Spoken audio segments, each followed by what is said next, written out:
Good morning, everyone. I'd like to call the Operations Committee for the County of Renfrew, Tuesday, September the 8th, to order.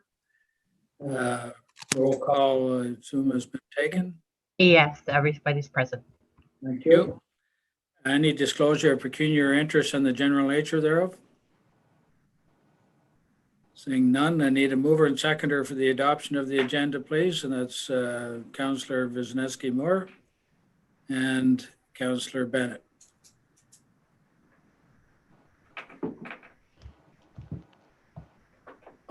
Any questions or comments on the August the 11th meeting? All in favor as the minutes as presented? It's carried. Thank you. There's no delegation, so we move right to Public Works Department report. Mr. Perkins, please.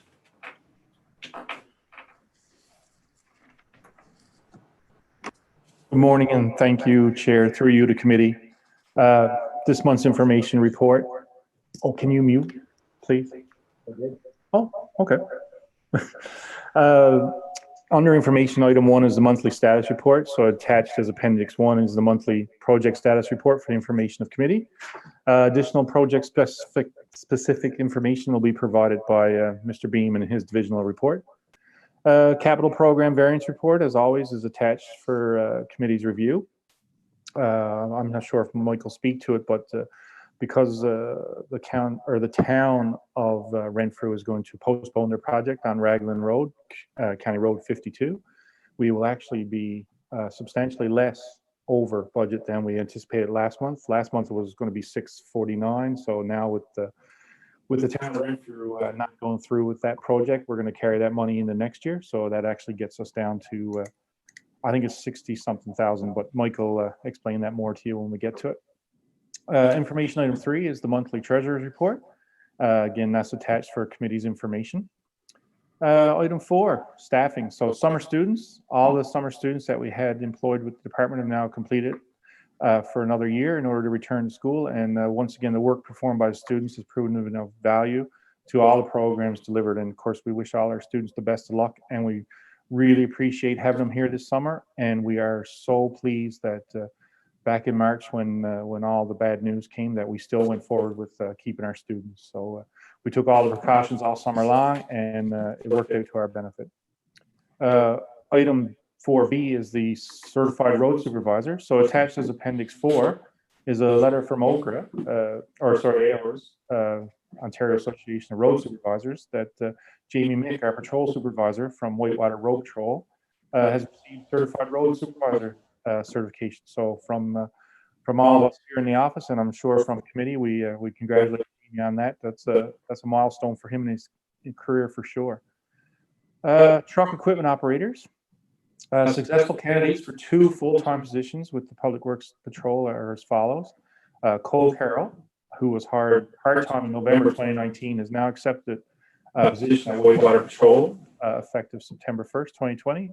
And Ron Fraser has accepted a position at the Goshen Patrol effective September 14th, 2020.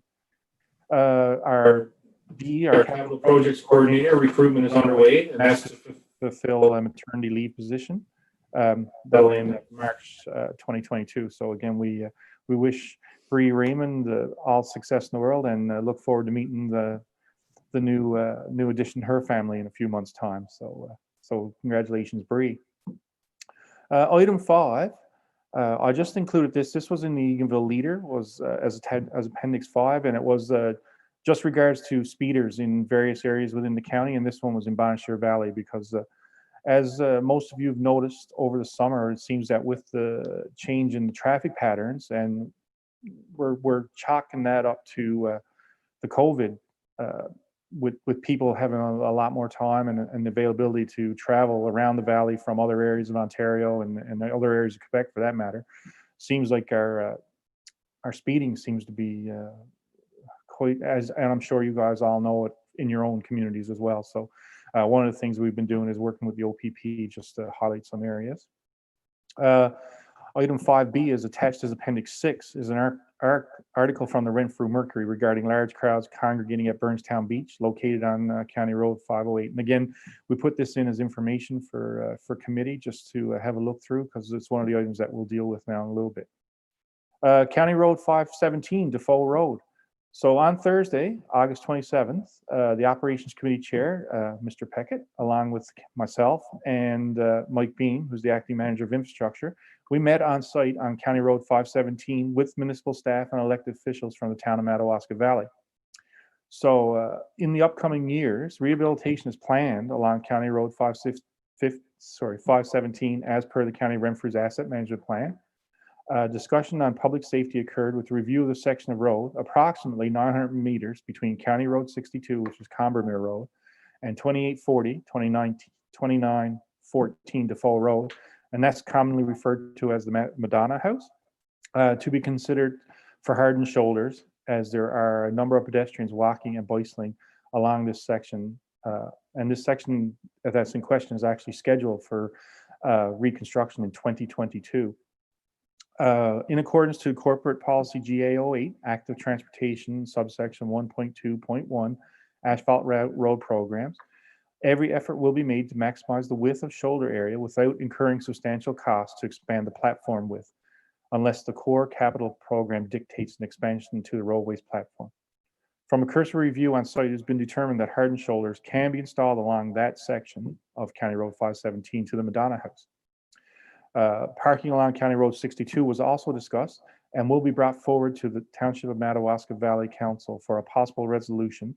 Once a recommendation is received, it will be brought forward to Operations Committee for review. One of the things I'd like to add here was we met with the Chair of Roads in Greater Madawaska and Mayor Love, and one of the things that I'd like to point out is Mayor Love was well versed in the asset management plan. She had met with Mr. Boland a number of years ago. And of course, at that time, Mr. Boland told her that this section of road will be coming up in 2021, 2020. So she had it in her calendar to meet with the present director. And so to her credit, this is one of the things that looking through the asset management plan that as committee, if you have something that's coming up in your area, just review it. And when the time comes to actually do work in that area, and I'm going to express this to all the council, if they want to bring any concerns forward at that time, we can certainly deal with it when the road construction happens. Now, some of them might be 10 years out, but again, it was a fair ways out when Mayor Love first met with Mr. Boland. So credit to the Greater Madawaska group for making sure that we were ahead of it and we can plan for it. So, and I'll leave it there and we can go to resolutions. Yes, please.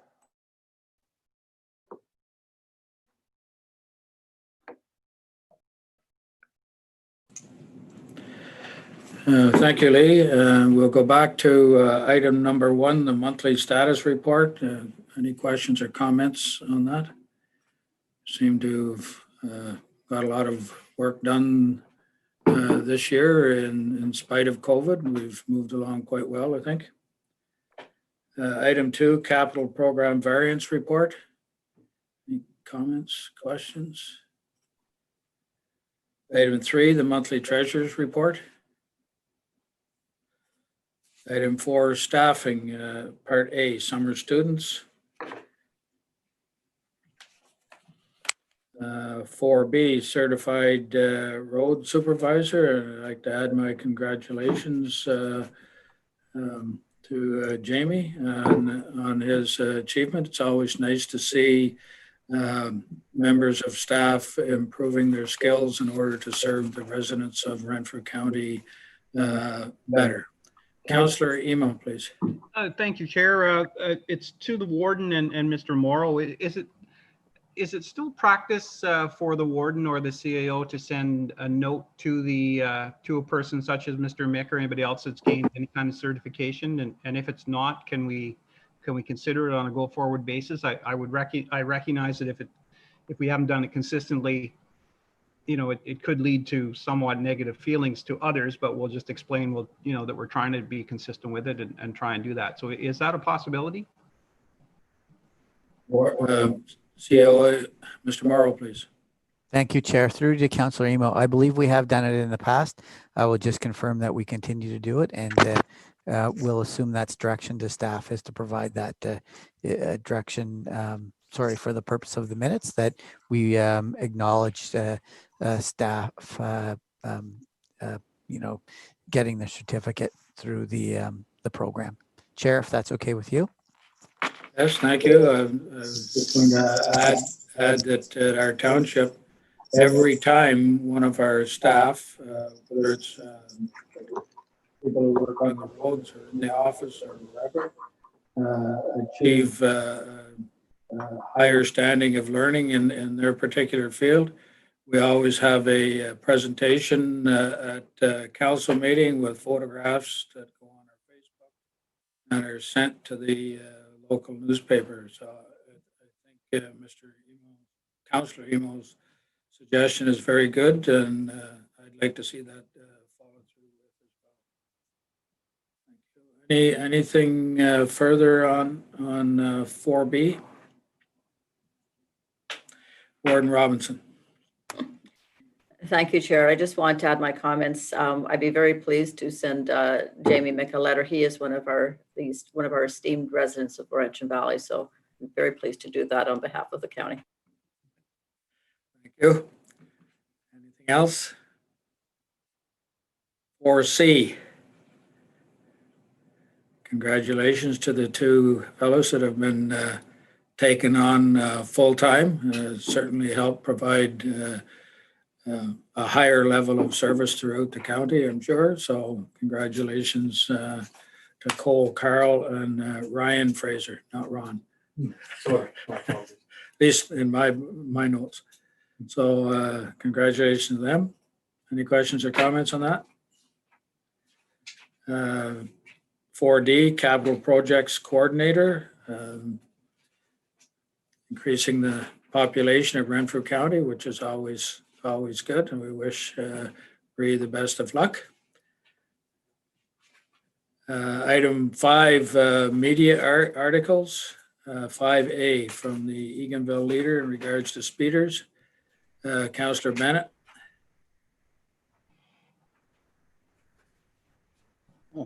Thank you.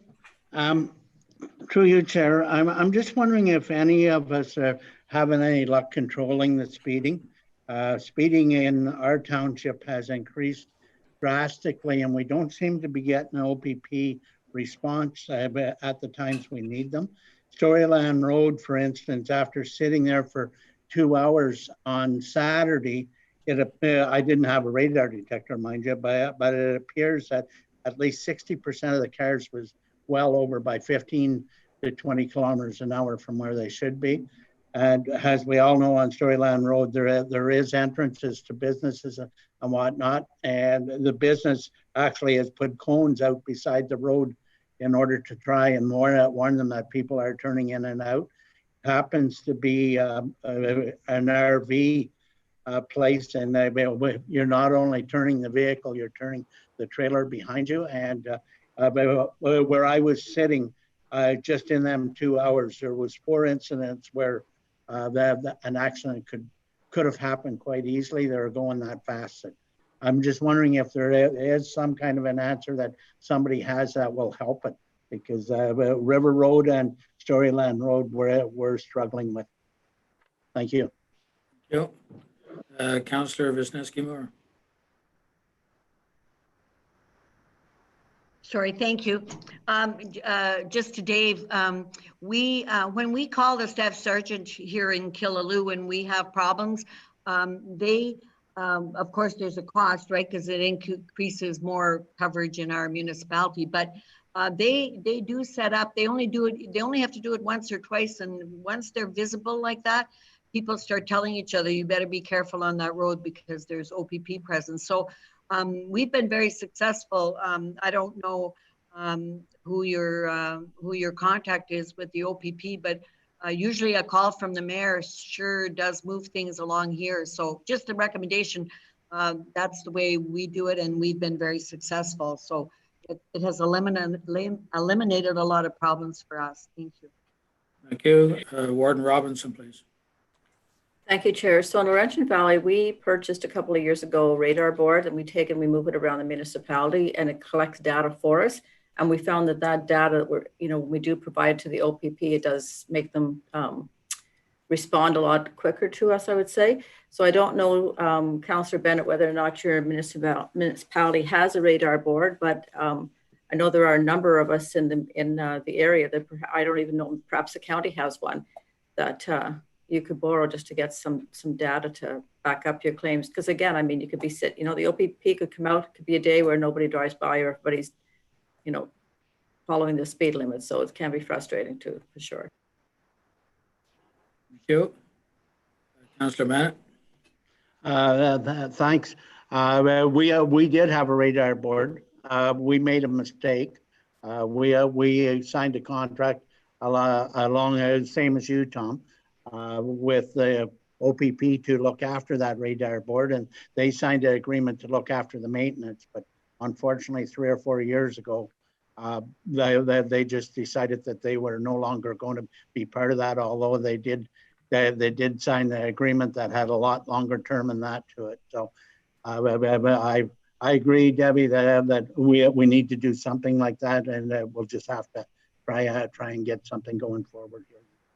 Thank you. Councillor Lynch. Thank you, Chair. The county has, I believe, 4 of those through Lee. I know we borrowed one to go on White Lake Road, and the town of Arnpark also purchased one there for $2,500 so that we monitor our town as well. Thank you. Sir Emo. Thank you. Just wondering, I recognize that there are, I think, 4 detachments serving our community and all of the county. And I'm wondering if it might be time to talk to them about establishing a traffic enforcement unit. They have a unit that operates out of the Renfrew detachment 417 for the Highway 17. And I'm wondering if it might be, time for us to talk to them about taking their resources and coordinating it so that they continually move around Renfrew County itself, similar to what they do with Eastern Ontario and the RIDE program and stuff like that. Maybe it's time we had a conversation with them and made a request of them.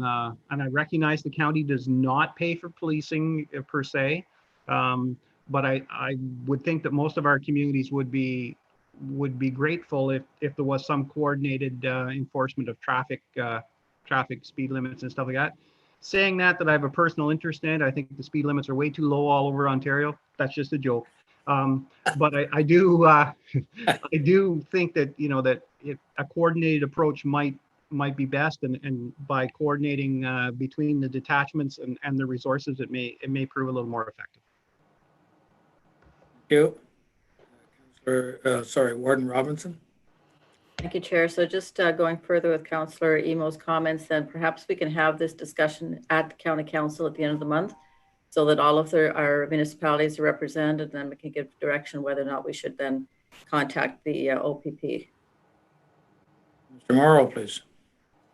Thank you, Chair. To bring it forward to County Council, we would need a resolution with respect to this item. So it is brought forward to County Council for discussion.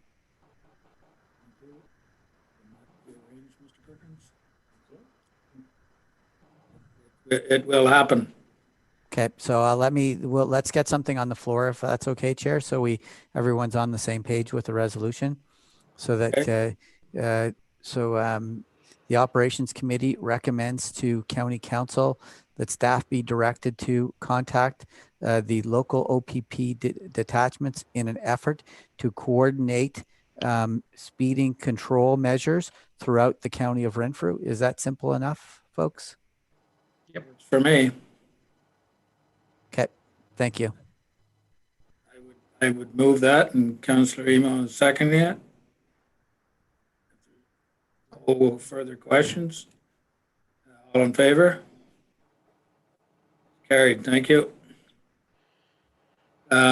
Just for your information, we have a serious speeding problem in our township, the same as everyone else.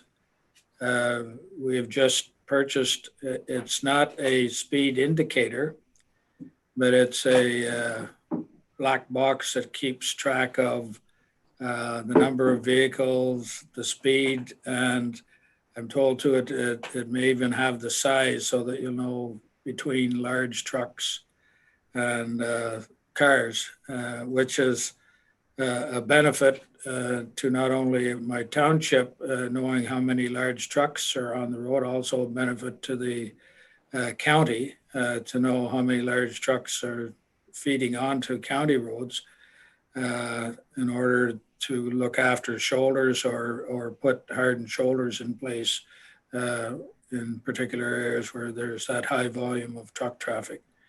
The next step, I've emailed the Renfrew detachment many times about the speeding. They used to have a unit set up years ago that would, as Councillor Evans said, would travel all different places, and they'd set up for, you know, a day in one spot and another day in another, and back and forth throughout the area. And they were concerned with nothing but speeding, and that worked. But I have not seen that. And the last time I asked about it, the former inspector in Renfrew said it doesn't exist anymore, but I don't know whether it does or not. But the next step for McNabb Braeside, what I'm hoping to get through is that we're going to go to the province and ask that we be allowed to use photo radar. And we'll be using it on the township roads, especially, and county roads. And all fines collected under that will come back to the township, which will help us pay the $1 million bill we're paying for OPP policing in our area currently. That's sort of the direction I'm trying to move in. Any other questions or comments on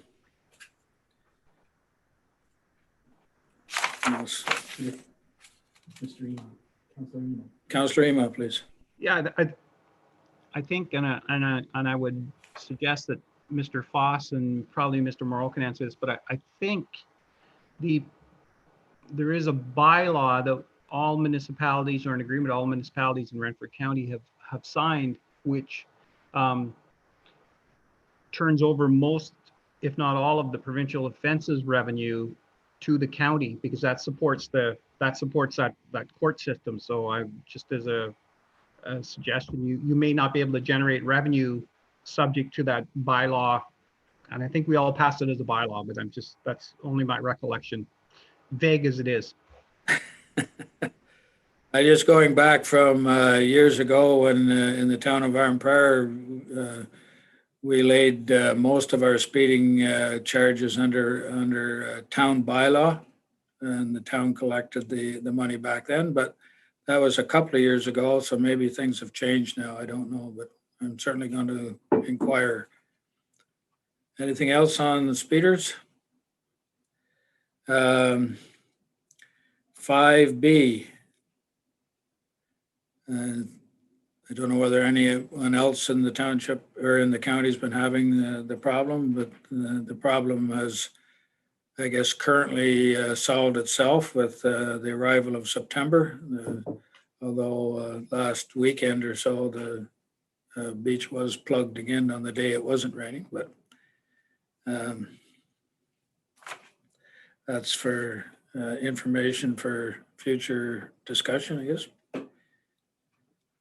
No questions or comments. Item 6, Defoe Road.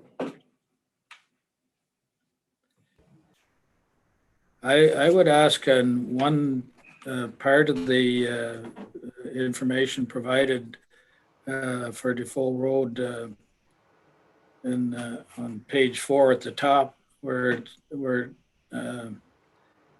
Defoe Road to be considered for hardened shoulders, and this is as there are a number of pedestrians walking and bicycling along the section.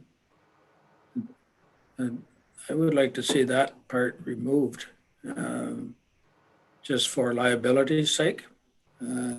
Hardened shoulders, to me, is better for keeping the edges of the road from breaking down. Questions or comments? We'll get him to make that adjustment. Okay, Councillor Emo and then Councillor Lynch. Yeah, just a quick question to Mr. Perkins and to the chair.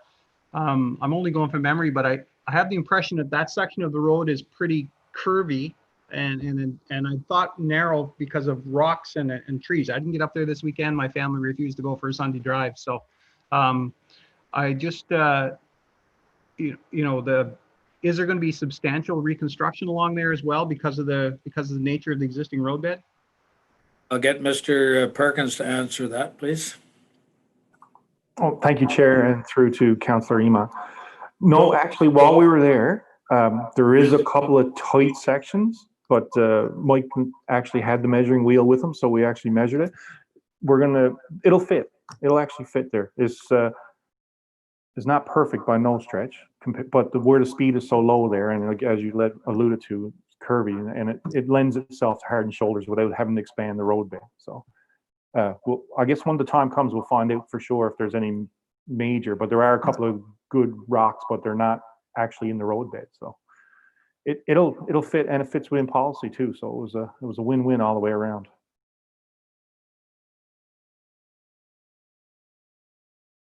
Thank you.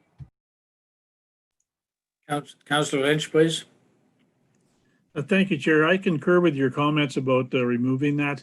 We were talking with the director about Baskin Drive in front of AJ Charbonneau going towards the mall, asking about a sidewalk because we have the new subdivision. And it's the responsibility of the town to put a sidewalk in. However, there is a bit of a paved shoulder on it now that the kids are using along with the bikes. If that were to be extended, I think our volume would be a lot more, and that being county, then our liability would be increased as well. Thank you. Any other comments on item 6, the full road? Mr. Perkins, can we adjust the report to remove that part about pedestrians? Yes, thank you, Chair, and through you. Ev, did you catch that? You're muted. Sorry, no, it went, I didn't catch the last little blurb, but I think we're going on to the resolutions now. Yeah, no. What he was hoping to see was on our information item that we would remove on paragraph 2 on page 4. We'd actually, or sorry, on paragraph 1 on page 4, that we actually remove the as there are a number of pedestrians walking for bicycle and cycling. So we'll just leave it at hardened shoulders. Yes, sorry, I did get that. Yeah. Awesome. Thank you very much. Thank you. Anything else on items 1 through 6? Councillor Emo. Oops, thank you. Sorry, I'm just looking at 6 again. Is there is there any warrants or any information or criteria for pedestrians and sidewalks? I'm just intrigued by Councillor Lynch's comments. That would then be brought forward to a host municipality so they'd be aware of the potential for a need for a sidewalk. Perkins, please. No, through you, Chair, to Councillor Iman. Sidewalks are the responsibility of the lower tier municipality.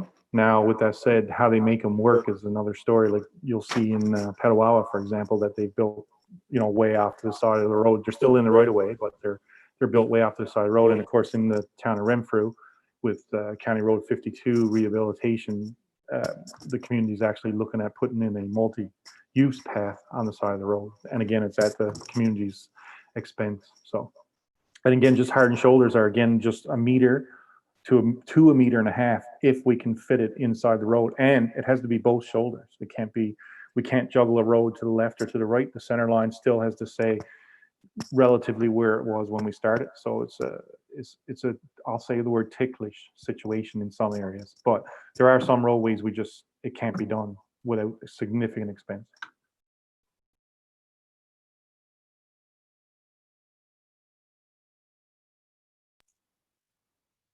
Thank you. Anything else, 1 through 6? Nothing, we move on to resolutions. Item 7, Mr. Perkins. Thank you, Chair, and through you again to committee. Item 7 is the recommendation here. This is the speed limit along County Road 508, Calabogie Road. Recommendation here is that the Operations Committee recommend that a next session of County Council approve that no parking signage be erected on both sides of the road of County Road 508, Calabogie Road, from Burnstown Road to Dixon Road, as well as improve signage at the congested area of Burnstown Beach. And furthermore, that the speed limit remain at 80. So you need My apologies, I needed a second to get that recommendation. My apologies that I should have had a mover and seconder so we could have discussion. That's Councillor Emo and Councillor Lynch. We've heard comments on that. Does anyone have a comment other than myself? Councillor Emo. Yeah, I agree with it. I also agree with what's been done along 508 up near Eagle's Nest. I'm just thinking that, you know, and given some of the earlier comments about the number of people using these natural facilities, which, you know, we may want to start sketching out some kind of policy because because there are going to be other instances, I think, when you look around the county at county properties that might attract people to use the outdoors. And they're always, I'm going to say always, they're always not located in an area that's conducive to safe parking. So I take a look at, and again, we've done something similar along, but in front of Shaw Woods as well. So, you know, we've done some stuff there. So if we're sketching out a policy, maybe we should also take a look at the crosswalks, you know, the signs that we put at Shaw Woods and then also at Eagle's Nest. And maybe that, you know, maybe this area in the future, it should be, because if we leave the speed limit at 80 when they come around the curve, and if they're parked along this, or trying to get across the road and stuff like that. So I don't know, I don't have any real solid thoughts on it other than I think, you know, I think we should start sketching out some kind of policy on it. Thank you. Mr. Perkins has a comment. Yes, thank you, Chair, through the committee. The theory is here in this instance, if we do put no parking in for that amount of distance, theoretically, no one should be parking on the shoulder of the road and crossing the highway. Yep. And again, as you alluded to, it seems to be I'll call it a positive effect of COVID, that people are actually getting outside and doing stuff. It affects our roadways and it affects how people travel in the county, but it is a positive aspect of what's going on. But if we do put in no parking signage at that distance, again, theoretically, they shouldn't be crossing the road. But it is an 80-kilometer-hour zone till you actually come up over the hill just before Burnstown, and then it slows down to 60. But it's been like it forever. And it seems like this summer, again, it's an anomaly. And as for the beacon sign crossing, a policy would be very nice. I would appreciate it. Thank you.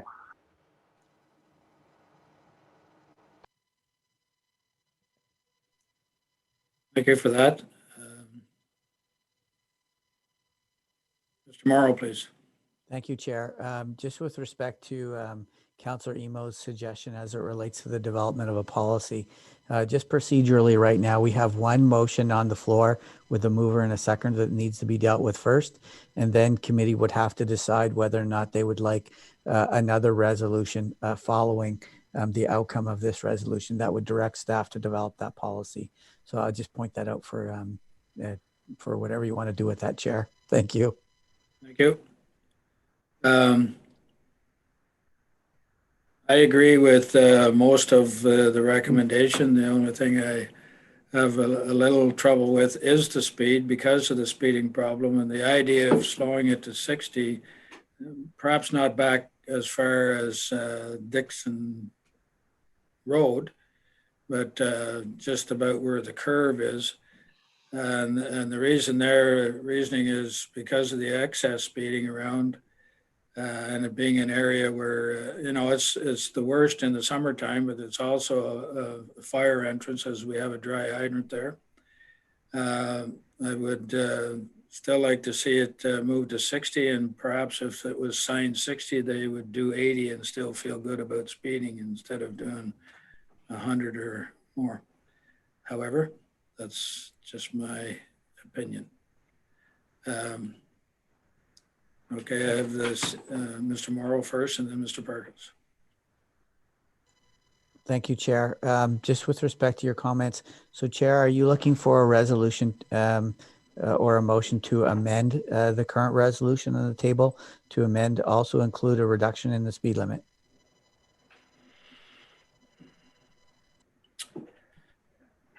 No, I think there is also, with all the speeding and stuff like that, there's also a thing called traffic flow, and you have to keep traffic moving. And of course, people on their way to Calabogie, the ski hill, and the resort areas in the summer have to be able to keep moving, and there is a lot of traffic there. So, and no, at this time, I will go by Mr. Perkins' recommendation, and perhaps if I'm successful in getting photo radar, we will cause the traffic to slow down to 80 anyway. So I'll leave that for now. Thank you. But we do have, I guess I need to call the vote for the motion that has been presented, if there is no more questions.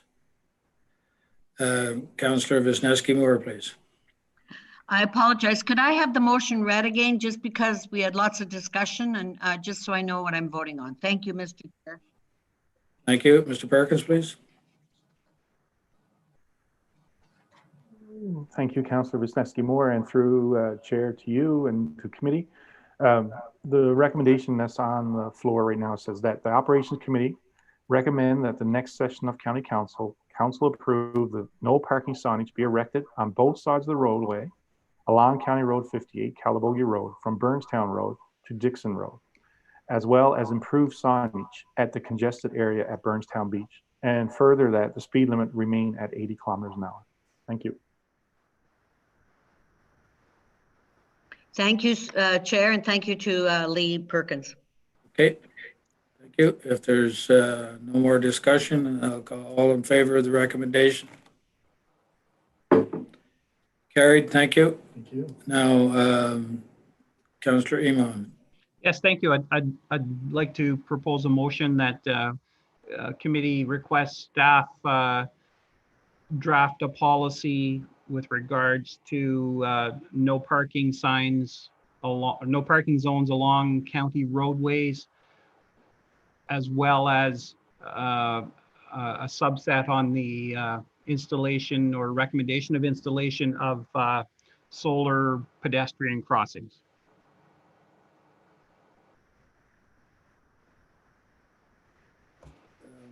Mr. Perkins, and then Councillor Wisniewski. Thank you, Chair, and through you to committee. We already have a no parking bylaw, so the signage is actually covered.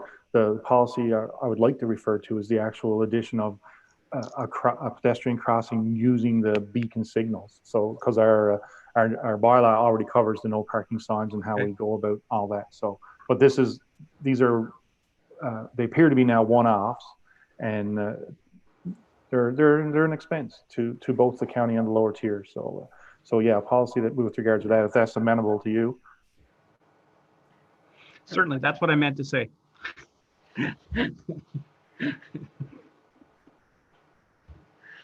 Councillor Wisniewski-Moore, please. I just want to congratulate Peter on a well-written motion. So I would second that motion, Mr. Chair. Thank you. Thank you. Any further? Councillor Lynch, please. Thank you, Chair, to Peter and Lee. Do we not already have a policy on this crossing, in that we have two in Armpire and we went through the county in order to get them? Mr. Perkins, please. Thank you, Chair, and through you to Councillor Lynch. There is no direct policy with regards to the beacon signage. It's just been in-house, shall we say.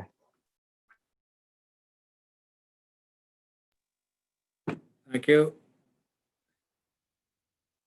So we have a mover, and if there's no further discussion, we have a mover and seconder on developing a policy for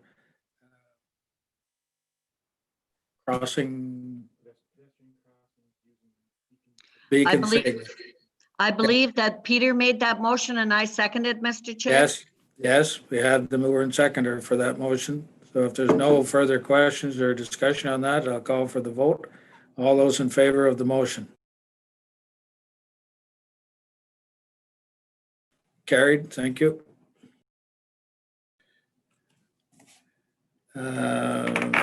Item 8. The resolution, need a mover and seconder for item 8, please. Councillor Bennett. Sean's playing tricks on me. And Councillor Keller. Mr. Perkins, please. Thank you, Chair, and through you to committee. Oh, did I lose you guys? Oh, there we go. Sorry. The recommendation here is that the Operations Committee recommend that the County of Renfrew not assume responsibility for Ferguson Lake Road in the Township of Greater Madawaska at the next session of County Council, and further that county staff be directed to communicate with the Township staff the requirements for the assumption. So the background here is that the August 26, 2020 meeting of County Council deferred the recommendation of assumption of Ferguson Lake and requested a further review due to a discrepancy in the application of the assessment summary table. So attached for committee's information is a letter from the Greater Township of Madawaska from April 16th, 2019. They requested road rationalization for a number of roads: Ferguson Lake Road, sections of Keneally Mountain Road, and Mount St. Patrick's and Flat Road. And there's a map attached for your information. And of course, due to the seasonal use of Ferguson Lake Road, the county actually conducted 2 separate traffic counts here. And at both times they were 90 and 91. So one traffic count was in September, the other one was in March. The department actually utilizes the Ontario Good Roads Association rationalization criteria.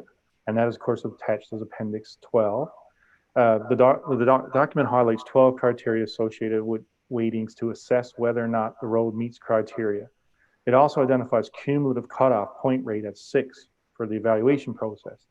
So using the theory that roads must either meet the criteria for urban center collector or the criteria for urban arterial extension, both worth 3 points, plus the other 4 for traffic speed, road surfaces, volumes, and right of way. So a road needs to get a total weight of 6. So the assessment for this road actually came out at a total of 4.5. So obviously it's below the weight 6 that we need. The principles that have been employed in road rationalization reviews are usually upper tier roads that are primarily transportation corridors should continue as roadway services. Upper tier roads should be capable of upgraded to standard consistent with service provided. And upper tier roads should represent the shortest practical route along existing roads. And right here, you'll see the table on page 6 of how this scored out. So under criterion 1, for example, there's a whole list of things that has to happen. But anyways, it scored 0 out of 3 because it's not connecting like the actual community of Calabogie to an urban collector. One thing to note here is that the town of Calabogie right now is serviced by 4 county roads. So it's actually County Road 34, County Road 508, County Road 511, and County Road 508, which then turns into 65 and then gets you to Highway 41. So there's actually service already in place for the urban connection. Then criterion 2, which is the Kings Highway upper tier connector. Again, they scored 0 out of 2 on this one because the intent of this criterion is to extend the Kings Highway or upper tier road to connect the facilities mentioned and not to provide lateral connections between highways. So again, it's not connecting industrial areas. It's not connecting a community center. And then on the actual heavy industrial, they actually scored 2 here because there is quite a bit of logging going on Ferguson Lake Road and up through. And then on criteria 4, barrier service, they scored 0 out of 1 on this one because barrier services in relation to if there are no connecting roads. then this would be seen as the only county road in the area. So they actually scored 0 here because, again, they're serviced by 4 county roads. Resort criterion, they actually scored 1 out of 1 on this one because that was the rationale for this was the Calabogie Peaks was increase in traffic over that section of roadway. But again, when we did the traffic counts, as you see, 90 vehicles. Now, with that said, if the road was paved and in better condition, it may attract more vehicles in later in life. But right now, it's definitely less than the 700 vehicles a day for resort. Criterion 6 was the urban cell service. And again, this is a 0 scoring. I don't really understand it myself, but it explains if there's less than 40 hectares per person, the road needs to be 2,000 meters, or between 40 and 125 is $1,200, whatever the spacing is greater. Urban arterial extension. So this here, again, it scored 0 out of 3 because the daily count of the vehicles was less than 700 vehicles. You need to exceed 700 vehicles a day to score 3 points on this one. Criterion 8 was the rural cell service. And again, this is a 0 score, so it really doesn't affect the scoring at all. Traffic speeds, we actually scored 1 out of 1 because there are sections of the road that are 80 kilometers an hour, but there are some substantial curves and intersections, and there are, to get it all the way to 80, it is a possibility. The road surface here was, we gave it a 0.5 and it scored 0.5 simply because it is paved the whole way. Some of it is new pavement, some of it is chip seal, but it could be brought up to county standard if we meet with the town of Greater Madawaska. So again, the traffic volumes here, this criteria, to score full points on this one, you need 1,000 vehicles a day or greater. So obviously they scored a 0. And the right-of-way here, there's a number of areas here where the right-of-way is not full width that we require.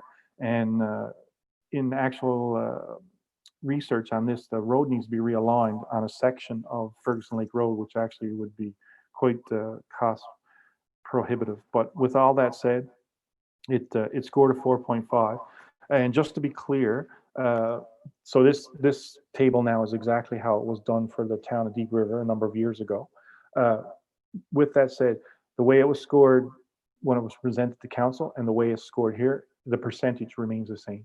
So the numbers are a little different, but the actual percentage of score. So the previous way it was done, it was 22%, and of course this way here is 22% as well out of 100% rating. So the numbers, the actual numbers change, but the percentage stays the same. So with that, I'll hand it back to you, Chair. Thank you. Questions or comments on this resolution? Councillor Lynch, please. Thank you, Chair. To Lee, under the number 7, the urban, or correction, number 6, the cell service, would that have to do with the emergency services, fire truck, paramedic, et cetera?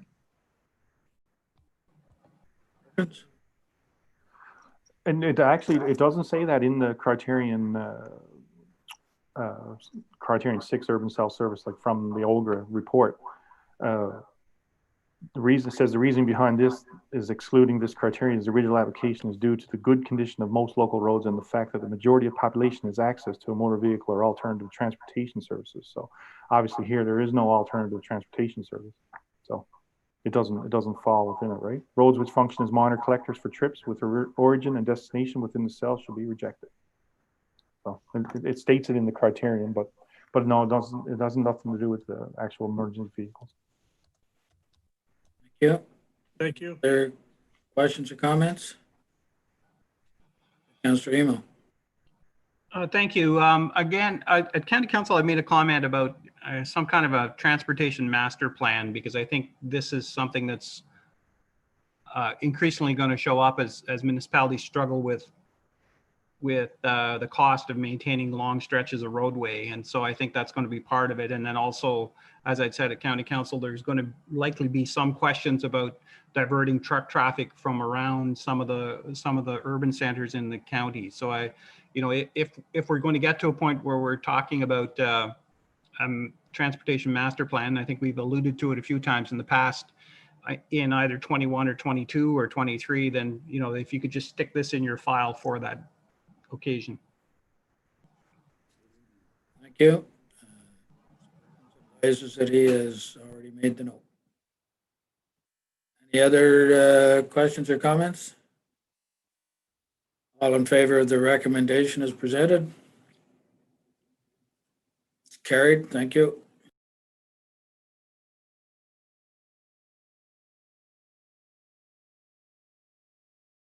I need a mover and seconder for item 9, bylaw to regulate parking in County Road 508. Mover and seconder, please. Councillor Lynch, Councillor Bennett. Mr. Perkins, please. Thank you, Chair, and through you to committee. The recommendation here is that the Operations Committee recommend that at the next session of County Council, a bylaw be passed to amend bylaw number 6320 for the regulation of parking along county roads to alter a regulation of parking along County Road 508, so Calabogie Road. So the background here is that the Township of Greater Madawaska closed the Eagles Nest Lookout Trail with access via County Road 508, Calabogie Road, in response to the COVID-19 pandemic. A temporary no parking zone was established along County Road 508 in the vicinity of the trail in order to enforce the closure. The township has requested that the County of Renfrew approve a permanent no parking zone along the south side only of County Road 508. So attached as Appendix 13 is the Township of Greater Madawaska's resolution. In accordance with County Bylaw number 6320, the Township Bylaw Enforcement Officer would have the authority to enforce the parking restrictions, and the Township set fines bylaw would be applicable. And of course, staff's in support of this parking restriction as requested. Thank you. Questions, comments? None? All in favor of the recommendation? Carried, thank you.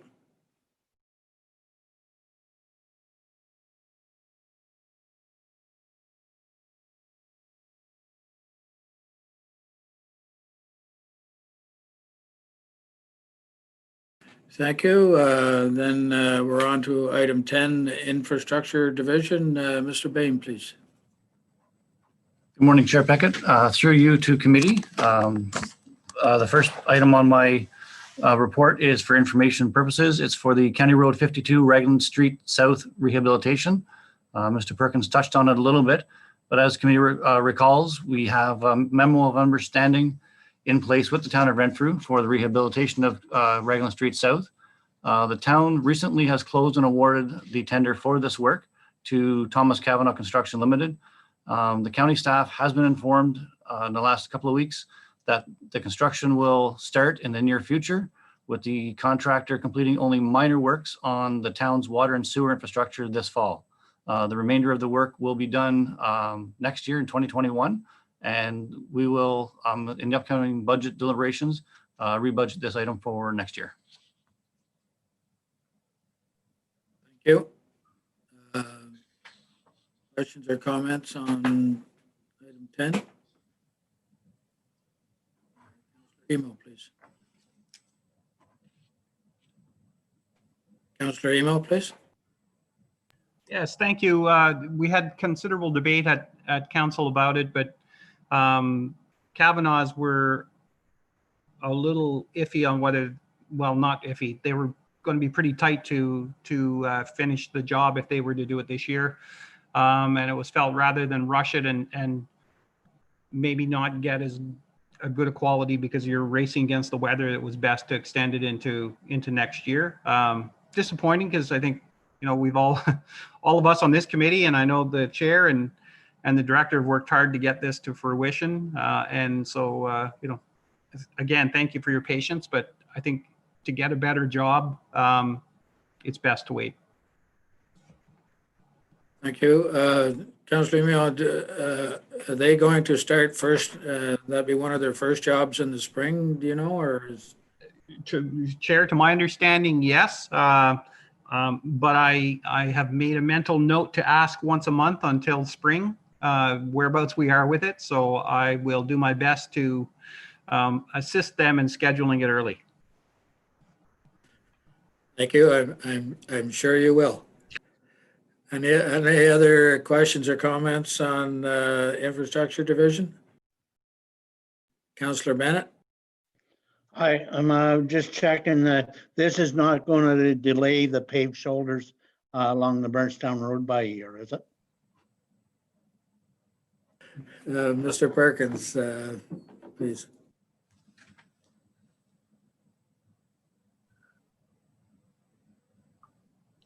Thank you, I just Chair, wanna and through answer you, that. Councillor Bennett.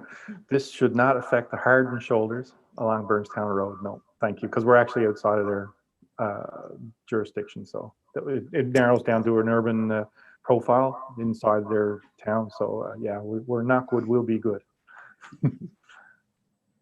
I thought I was the one that was always anxious to get things done and completed. Any other comments, questions? That was just the one item, Mr. Bain, that you had today? For information, I have some resolutions and bylaw that's coming up there next. All right, Okay, go ahead. next one is resolution. This is for engineering services for the inspection of our county structures.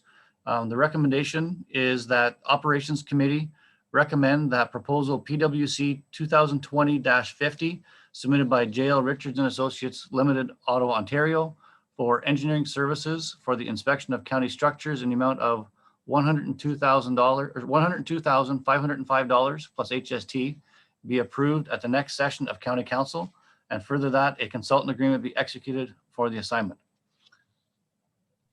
Thank you. Again, I forgot to get a mover and seconder, Oh, please. sorry for that. Councillor Emo, Councillor Bennett. Is there any questions or comments on the resolution presented by Mr. Bain? Warden Robinson, please. Thank you very much, Chair. Just a question. So part of our service delivery review, we saw the draft report from the consultants. They talked about having an engineer on staff as opposed to hiring outside for various projects. So I'm just wondering if I know it's very difficult for us to find a professional engineer actually even hire. If we did have an engineer on staff, would we have required this RFP, or would we have been able to do it in-house? Perkins, please. Thank you, Chair, and through you to Warden Robinson. That is our goal, is to once attain a professional engineer on site, we can go back to doing our own OSUM reports as was done in the past. So we are working towards that with the team that we have in place. Thank you. Any other questions on this resolution? Warden Robinson? Just supplementary, Chair, I'm sorry. So the answer is yes, that if we had an engineer on staff, we wouldn't be paying $102,000 to JL Richards. Is that what I'm understanding? Yes, that's correct, Warden. Councillor Lynch, please. Thank you, Chair. I'm not sure who the company was in the past that took a guesstimate on how much these things are going to cost, but if we looked at our schedule, we're out, Monasheer was over 733, Cameron was over 379, and Coal Creek was over 571 thousands of dollars. Whoever's doing this guesstimate didn't do their job, so maybe an in-house guy would be much better. Thank you. Thank you. Mr. Perkins and I have had several discussions on this matter, and I'm certainly of the opinion that in-house engineers will, in the long run, not only save the county, but save the municipalities a lot of money, whereas the municipalities could pay the county engineers to do engineering work for them, probably maybe a little quicker and hopefully a little bit cheaper. Any other comments on this resolution? Councillor Lynch. My apologies, Chair. Not really do with the resolution, but with the leg, I know one of the items was engineering to be shared between the 7 of the Armpire gang over. Am I cleared the land now? Over. Too much airport. Warden Robinson, please. Thank you, Chair. So I'm just wondering, I don't know if perhaps Mr. Morrow could give us clarification on, I know we have tried at the county to hire a professional engineer and have not been successful. So I'm wondering if he could just share with us what the issue is. Is it just a lack of availability? Is it the the rate of pay we're offering? I'm just wondering. Morrow, please. Thank you, Chair. Through you to Warden Robinson. I think it's a mix of both.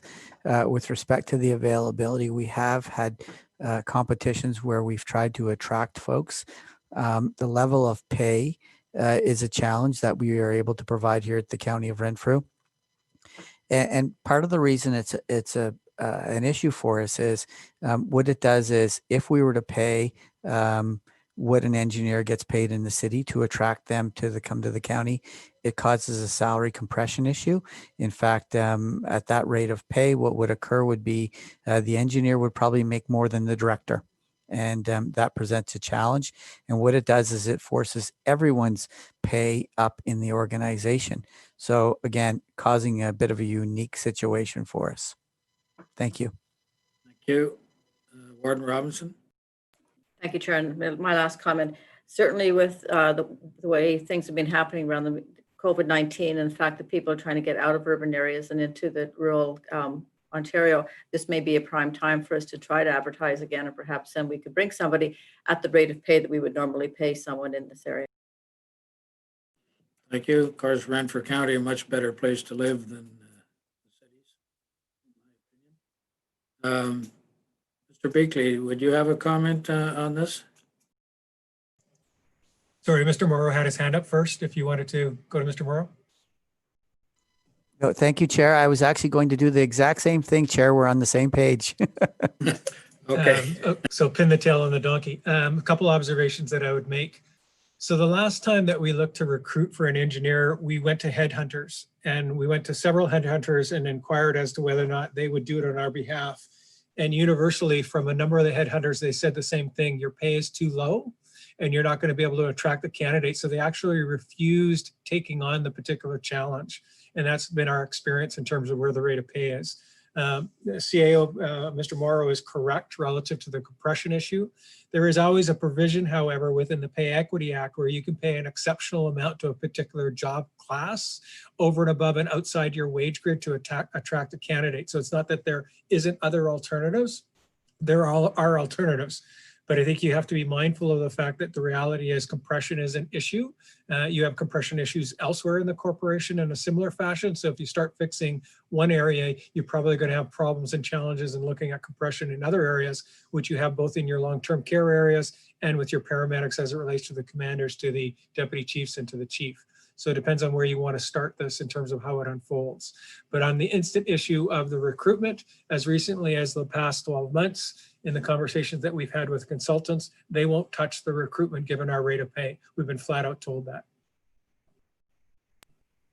Thank you. Councillor Wisniewski-Moore, please. I guess I see the amount of money that we're spending with, contracting this out, but to go to Bruce's comment, it could cost the county a lot more if we're going to have to raise the amount of pay and then look at the whole pay grade for every employee, because that affects the whole way down. That'll be a lot more money than what we're paying to consultants if we have to look at raising the rates for everybody throughout the county. And that's exactly what happens. So I just caution the committee to be very careful when we proceed, because maybe it looks like a big amount, but if we have to look at the whole pay grid for the county of Renfrew, we would be facing millions of dollars, a lot more money than what we're looking at. So just a point, sometimes I know it's good to have in-house. It works better all the time, but sometimes under conditions like this, the only way to attract is by the contract. Thank you for allowing me to speak, Mr. Chair. Mr. Perkins, please. Thank you, Chair, and through you, the committee. We're very fortunate here within the group that we have now, that we have 2 engineers in training, and over the next couple of years, they will become professional engineers. They're Ottawa Valley born, Ottawa Valley bred, and they are quite appreciative of where they are. So it is hoped that once they become professional engineers and they move within the group, within the team here, that we should have an engineer on staff for quite a number of years. Whereas, as Bruce alluded to, when you go out to look for someone and they parachute in, they're normally here to brush up their resume or, and then they move on. So for us, with the team that we got, the history for all the engineering that's been done in the county over the last 10 years will be continuum, and we're really excited to see these young engineers come up through the ranks. So we got an opportunity here if we take care of the team, shall we say. Councillor Lynch, please. Thank you, Chair. Back from the airport.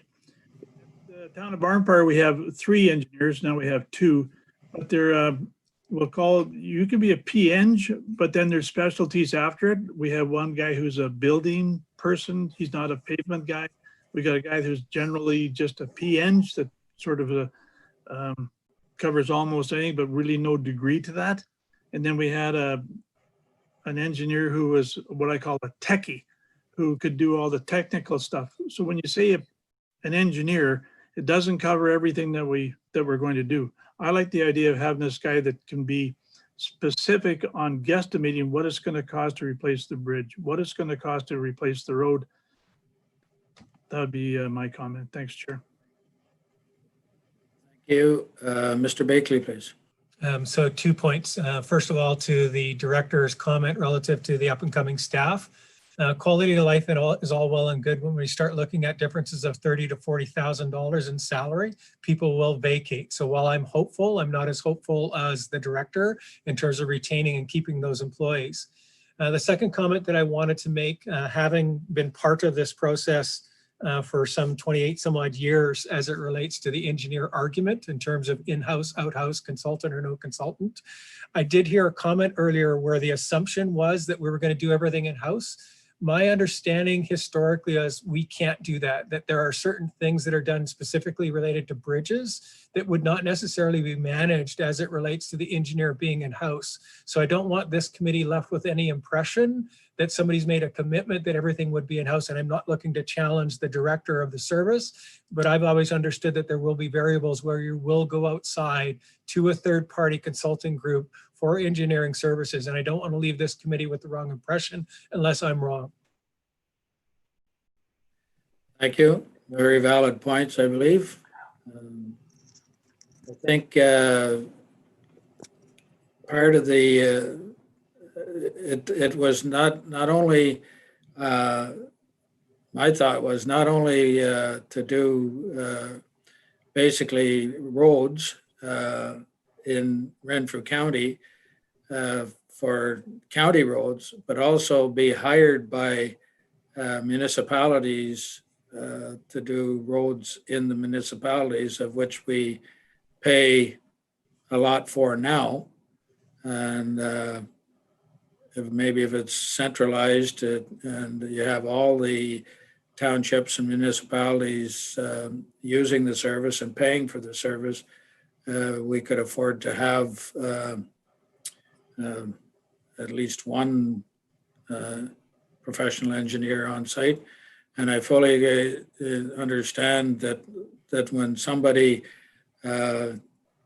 looks at a project and stuff like that, they become responsible for it. And if they don't have the ring for that particular thing, we could end up in trouble. But there's been a lot of good conversation about this. It's something that's being bandied around, but thanks for the information. Is anyone else to add?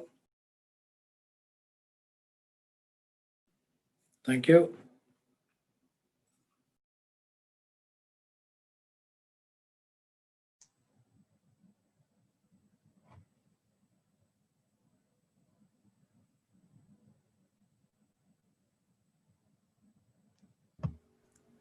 So it's item number 2, the engineering services.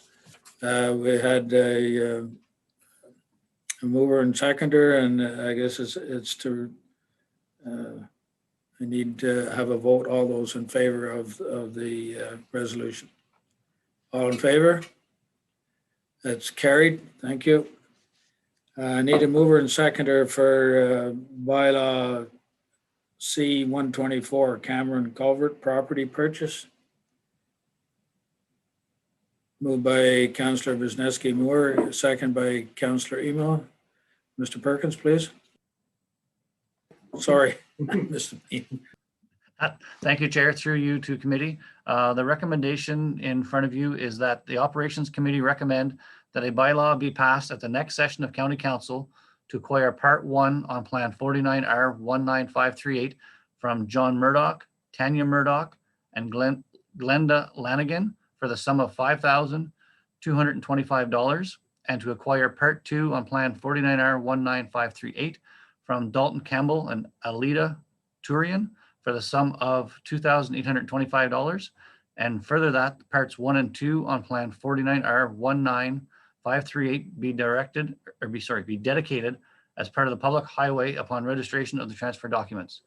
The background on this, as I'm sure committee can recall, we replaced county structure C-124 Cameron Culvert back in 2019. And as part of that replacement was to make the culvert longer and the side slopes longer as well, flatter, so they wouldn't wash out and collapse. So now that the construction is complete, we're able to proceed with purchasing the property that the footprint now entails. Thank you. Questions or comments? Seeing none, all in favor of the bylaws presented? Carried. Thank you.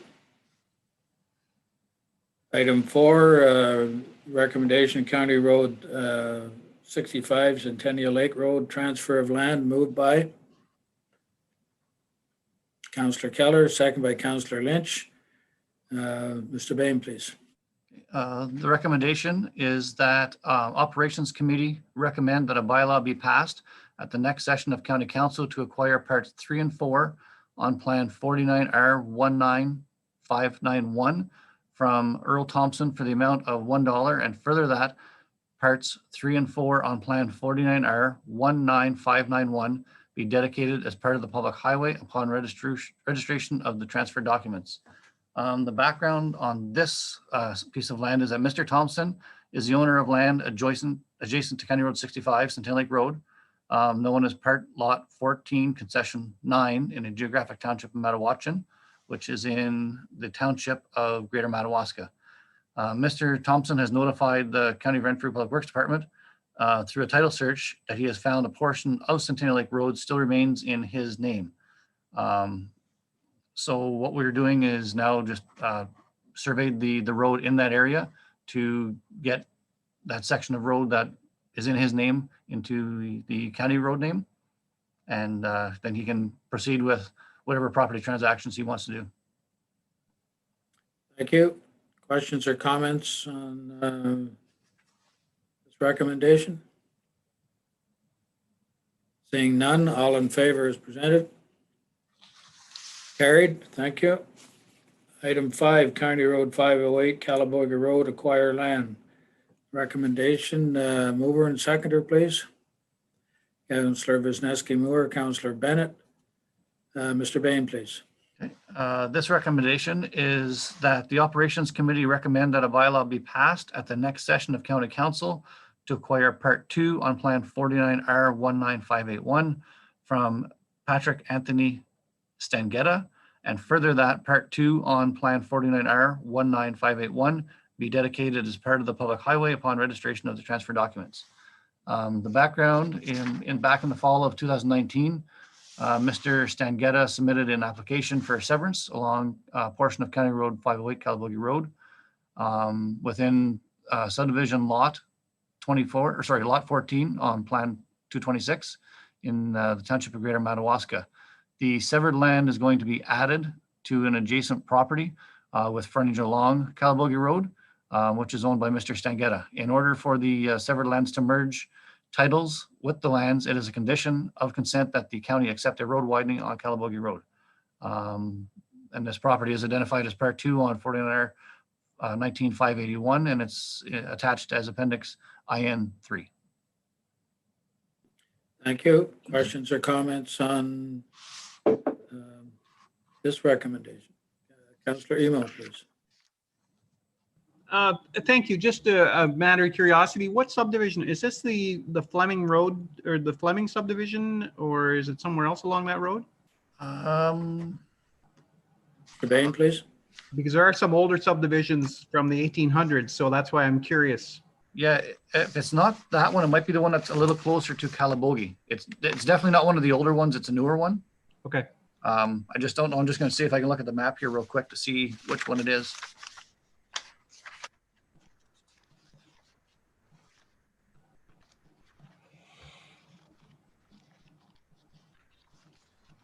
And for some reason, I just cannot see it right now. It's not important, with the only exception is there are some corners in some of those, on those subdivisions. I was curious about the addition and entrances, stuff like that. That's all, but it's not urgent to know that. Actually, yes, though the part of the plan I'm looking at, it just looks like it's sandwiched right between Calabogie Road and Calabogie Lake. Okay. It doesn't show like any other little side access, so it looks like they access it right from our county road. Okay, perfect. Thank you. You, anything else on this recommendation? All in favor to receive as presented? Carried, thank you. On to item 6, recommendation, County Road 653, Chenot Road, acquiring land, moved by Councillor Lynch, seconded by Councillor Bennett. Mr. Bain, please. The recommendation in front of committee is that Operations Committee recommend that a bylaw be passed at the next session of County Council to acquire Part 2 on Plan 49R 19584 from Ronald Davidson and Glendon Davidson, and further that Part 2, Plan 49R 19584 be dedicated as part of the public highway upon registration of the transfer documents.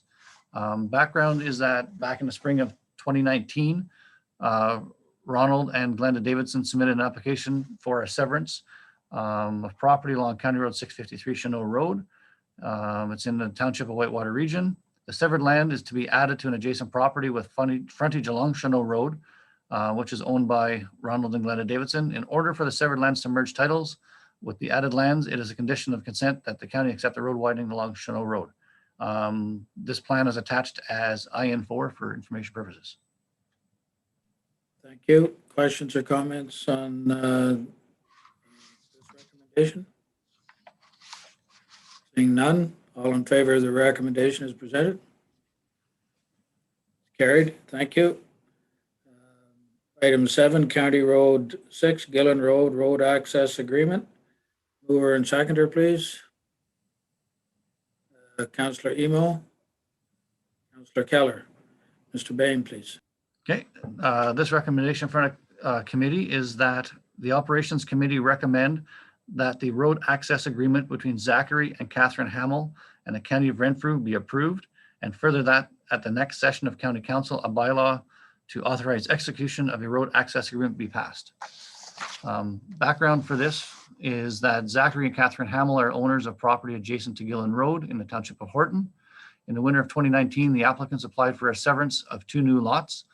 The new lots have been granted on the condition that the applicants enter into an agreement with the county regarding access to County Road 6 due to restrictions in entrance spacing. The new lots are described as part of Lot 6, Concession 3 in the geographic township of Horton, and they're shown as parts 1 to 4 on registered plan 49R 19587. The new lots could not meet the county's requirements for entrance spacing. It is therefore necessary to have a road access agreement identifying the entrance for lots described above and shown on the attached plan 49R 19587 as in Appendix 5, IN5. The road access agreement is to be registered and run with the title of the land so that future owners are aware of this access agreement. Thank you. Any questions or comments on this recommendation? All those in favor of the recommendation as presented? Carried. Thank you.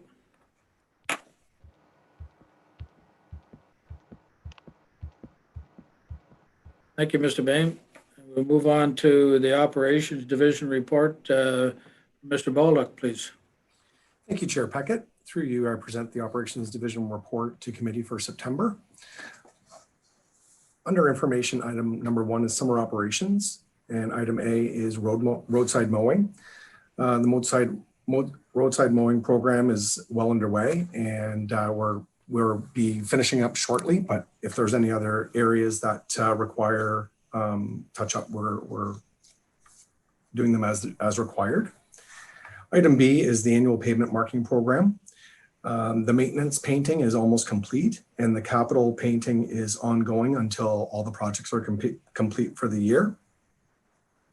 Item C is the shouldering program. The shouldering program is progressing well and continuing all patrols and is anticipated to be completed by October. Item D is the small culvert program. This program is for the inventory and inspection of the small culverts. It's progressing well, and again, we should be completed by the end of October. Item number 2 is winter operations, winter sand. The supply and delivery and stockpiling of winter sand for the various locations is anticipated to be completed by October 1st. And the tendering is in the attachment, the appendix OP1 for your information. Item number 3, fleet management, the disposal of surplus items. You'll see there's a couple of charts in this section of the report. The first chart is the items that we are circulating to the municipalities, and generally all the surplus items are circulated to the municipalities first to give them an option of picking them up prior to going to public auction. And in speaking of which, the second chart is the items that have already been circulated to the municipalities. They have shown no interest, and it is proceeding to public auction through GovDeals. And item B is the annual safety inspections. They are continuing, and they're on schedule to be completed by the onset of winter. And I don't know if anybody has any questions for the first couple items. Any questions for Mr. Bullock? We'll go back and start through item 1, summer operations. Councillor Emo, please. A comment on roadside mowing. Thank you. I'm unmuted. Unmuted. There. A comment on roadside mowing. I was on 508 this weekend and saw the work that you did along from the Springtown to Fraser Road. So that's very it's very good to see, given how those trees have grown over onto that section. So congratulations, that it was very timely. Thank you very much. You, anything else on roadside mowing, 1A? 1B, the pavement markings. Councillor Bennett, please. Thank you, Chair. Through you, I'd just like to bring up that the pavement markings that happened last year at this time on the River Road section that was new construction are disappearing very quickly along that section. It appeared that maybe it was a little bit too late in the year to be putting them down when that got finished last year. But if somebody could check that, please, while they are out doing the pavement markings, I think you'll find that they actually do need to be topped up. Yes, just to speak to that point, there are basically 2 issues with the pavement markings and capital projects. Sometimes they are completed later in the year, and the temperature can affect the paint. Also, with new pavement, generally we actually are painting them twice at the time that we paint them, because with new pavement, it tends to wear off quicker. So typically we do paint them twice, but even when we do that, it does wear off very, very quick. So we'll definitely take a look at that. Thank you very much for bringing that to our attention. Thank you. Thank you. Anything else on the pavement markings? Shouldering program? Small culvert program? Winter operations? Fleet management? Councillor Lynch, please.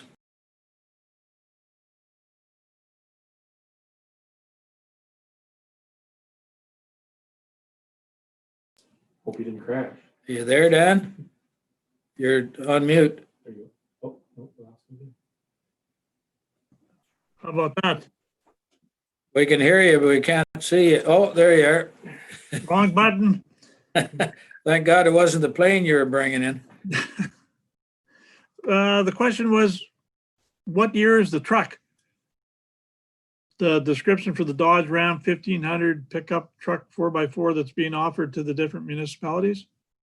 Mr. Bullock, please. Yes, that was circulated with the information that went to the townships. Now, I did look at that this morning. So I do have it handy here. I can take a look.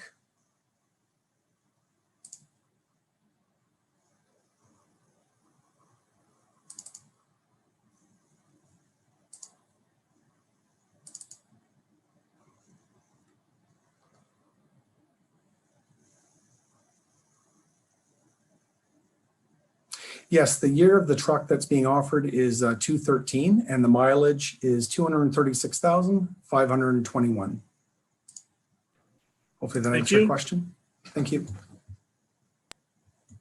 Thank you. Perhaps in the future for the reports, especially to the ones that have gone to our staff, perhaps committee members here or perhaps all of county council should know the particulars of the year and the mileage on them. And also if were they basically highway trucks or were they off-road trucks or that sort of usage would help me decide whether I would be interested in purchasing one. There's sometimes an older truck can be very useful in our recreation department that doesn't require a lot of mileage and stuff. So could we have that maybe added to the information for all of council members as well as our each individual staff members? Mr. Morrow, please. Thank you, Chair.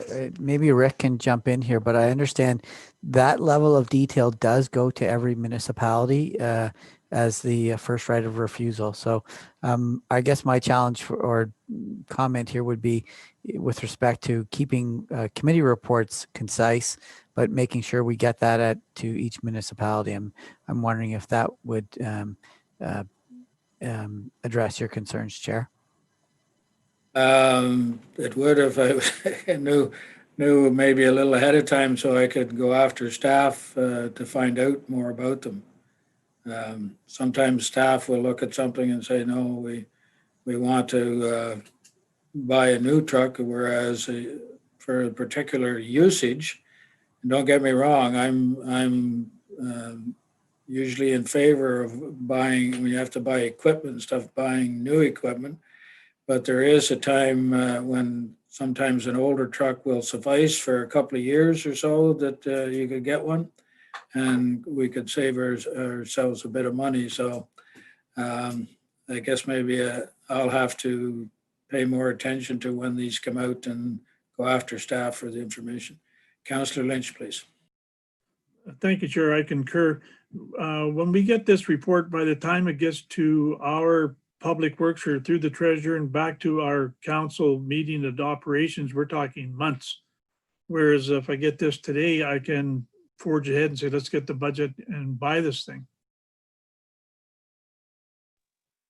Thank you. Any other comments on?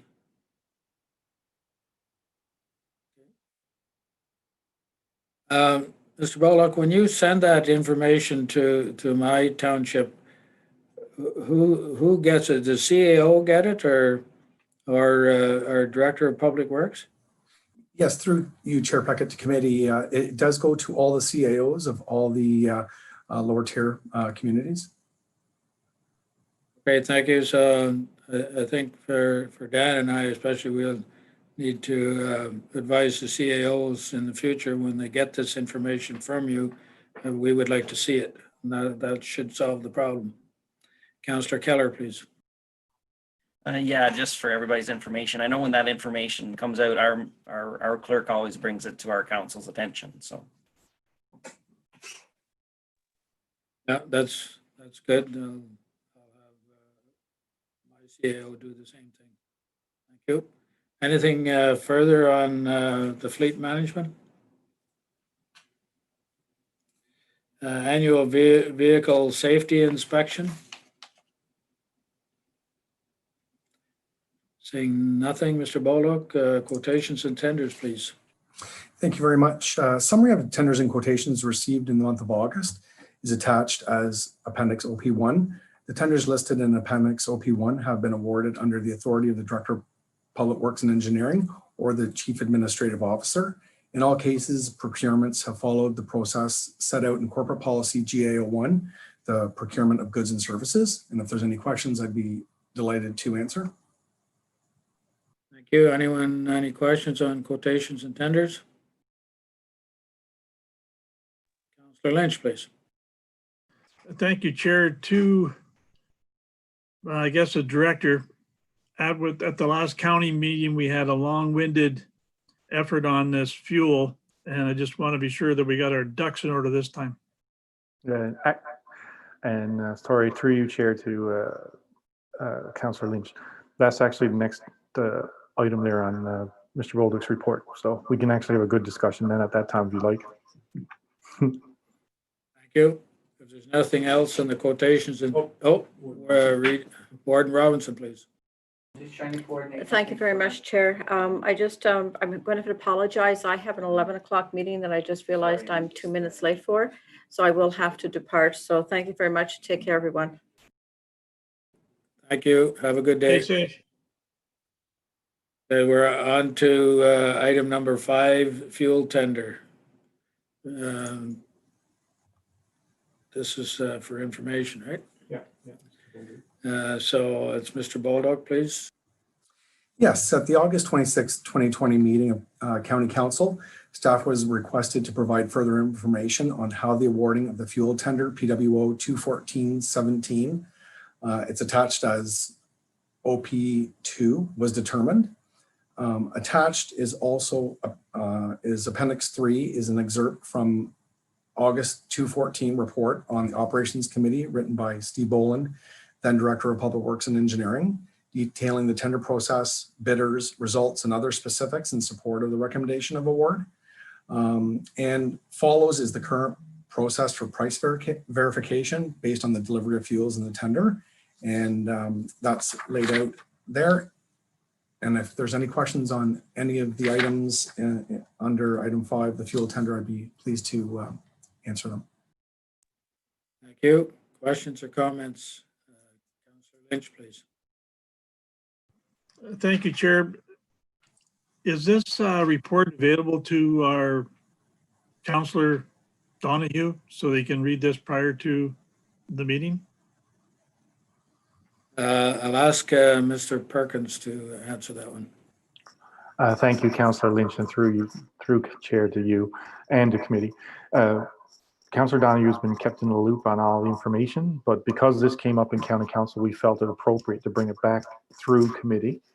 As you'll see from the data, everything was done in accordance to GA01, and I do have to thank Mr. Bolduc for pulling all this information together.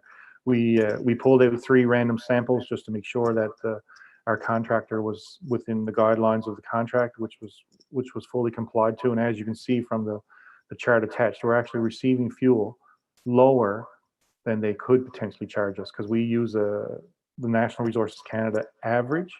So there's going to be some discussion later, I'm confident, about the National Resources Canada average versus the Ottawa daily rack price that's actually in the contract. Past practice has always been we follow the National Research Canada's average rack price, and we want less or equal or less than that price, and we've been receiving that. And this was an extension for a 1-year contract. But as you will have seen from your emails, I've been actually keeping the Operations Committee involved as well because it came through Council, so we wanted to bring it back to Operations for clarification. And I'm very, very pleased to report, and again, thanks to Mr. Bolduc for pulling all this together, that all the policies as per GA01 have been followed. Thank you. All right, Councillor Lynch, that answers your question. Thank you. That's the end of your report, Mr. Baldock. Yes, it is. Thank you very much, Chair. Thank you. So if there's nothing else on that, I need a mover and seconder for the report as a whole. Councillor Emo, Councillor Vizeski-Moore. Any questions or comments? Seeing none, all in favor? It's carried. Thank you. Is there any new business? There's no closed meeting, then October 13th is the date of the next meeting, County Council, Wednesday, September 30th. I need a mover and seconder to adjourn, please. Councillor Lynch, Councillor Wisniewski-Moore. Thank you very much, everyone, especially Mr. Baldock, Mr. Bain, and Mr. Perkins for the good work that they provide for this committee at all times. So everyone have a great day and take care. Thanks very much. Thank you. We're adjourned. Lee,